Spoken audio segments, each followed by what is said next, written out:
I'm Olivia, and this is Ritual Kitchen, where I like to take different things like symbolism or a tarot card or something magical and kind of, make a little video about it, make some food as well, try and combine the two in some kind of strange or new way.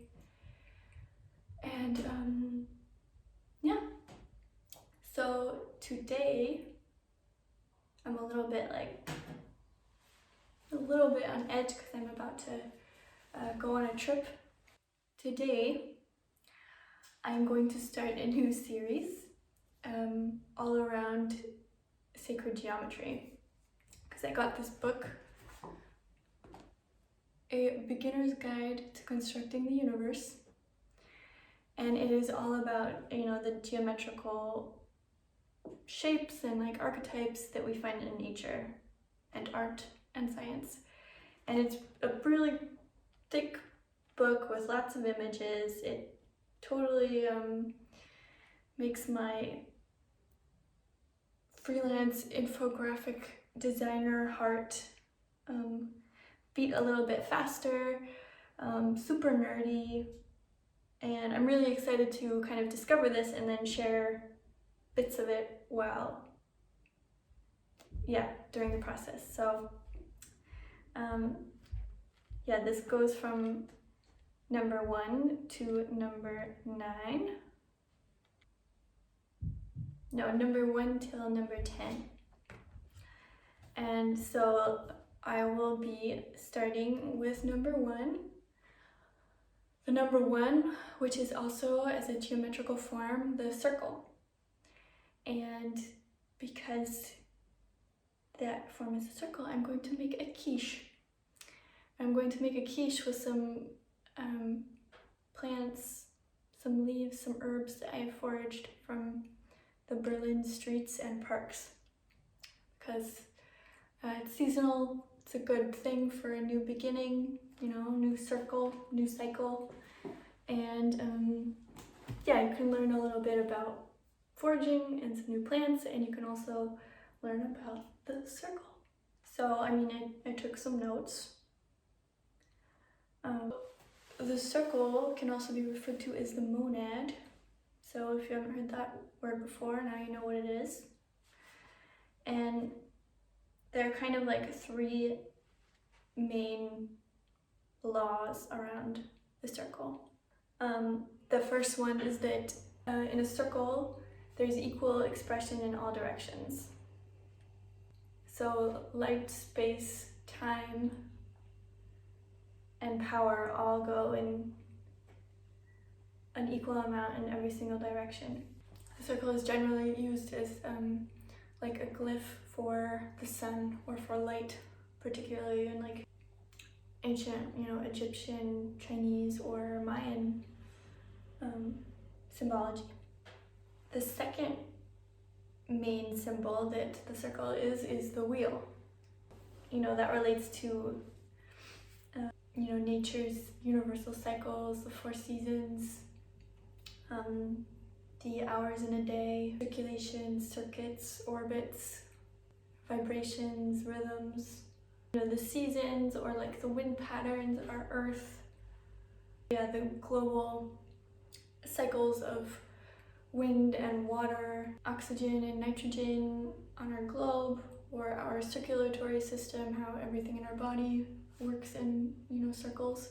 And so every process that there is characterized by a cycle or by cycles.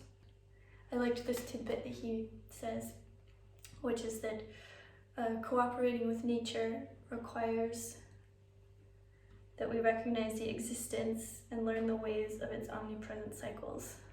So that is also something that I've been thinking about more and more, particularly in this past year, because there's just been a lot more time, or forced time, to actually connect with the cycle of the place where I live, which I didn't necessarily always have to do before. There was a lot of opportunity to fly somewhere else, or yeah, kind of jump time zones, jump from place to place, and in that way kind of avoid the cycles of where I am.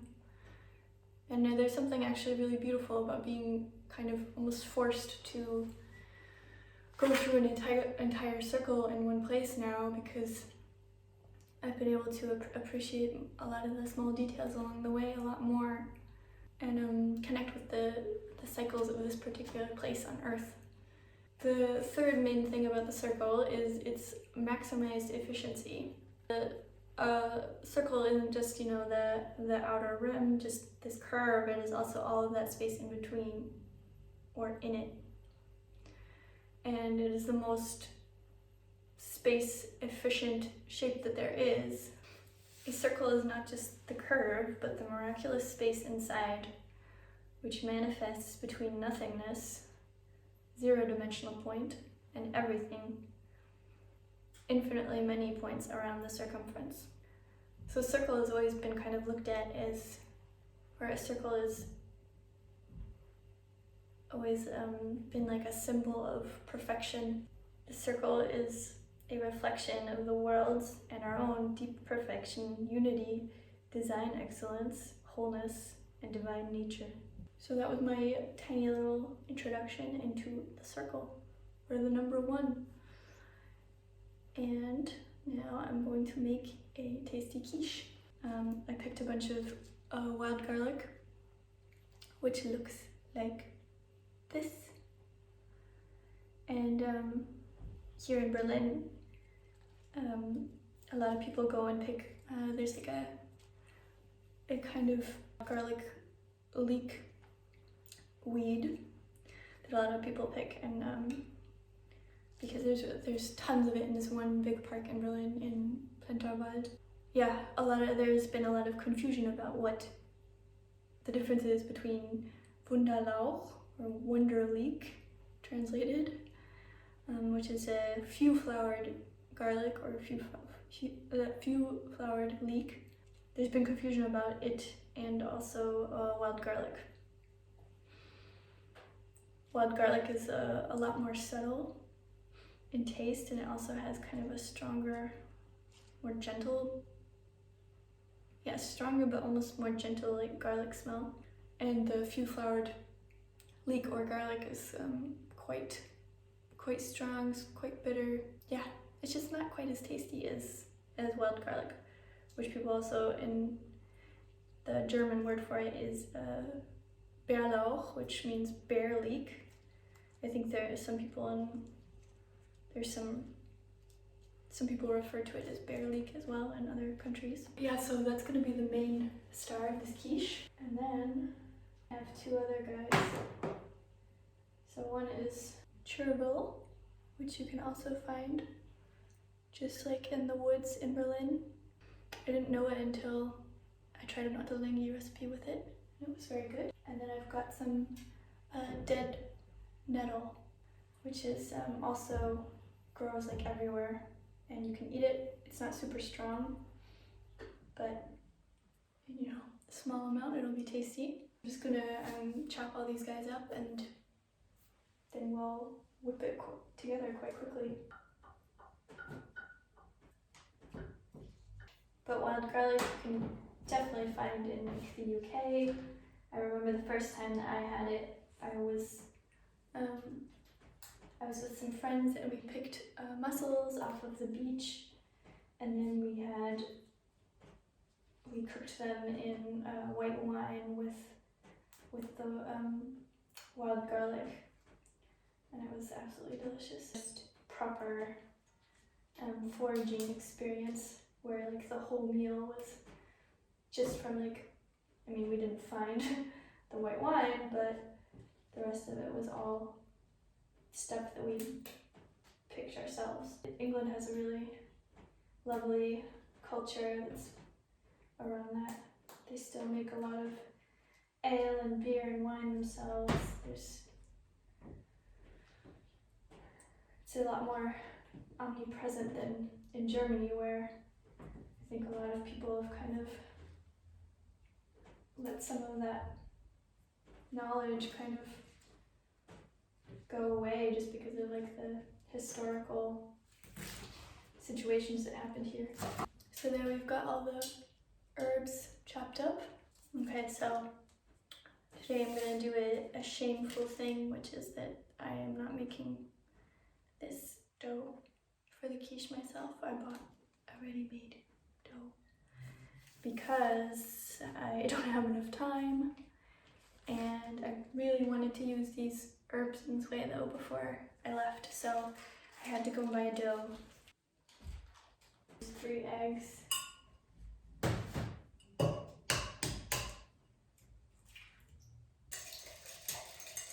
I'm gonna add like 3 tablespoons of yogurt because I don't have any milk, but yogurt will work fine as well. And then I'm adding also like 50 grams of cheddar. Not too much because I don't want to overpower the herbs, but still a bit of cheese is always amazing.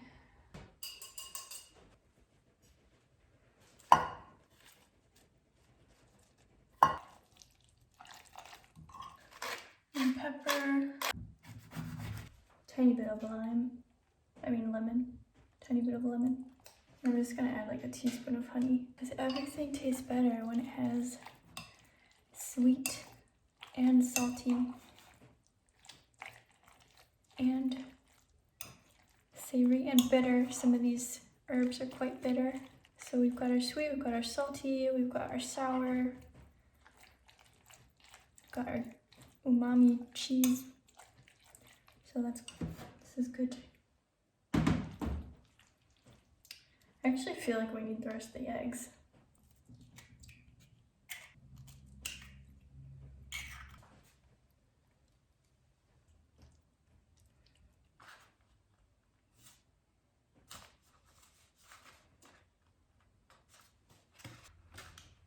And now it goes in for 35 to 40 minutes.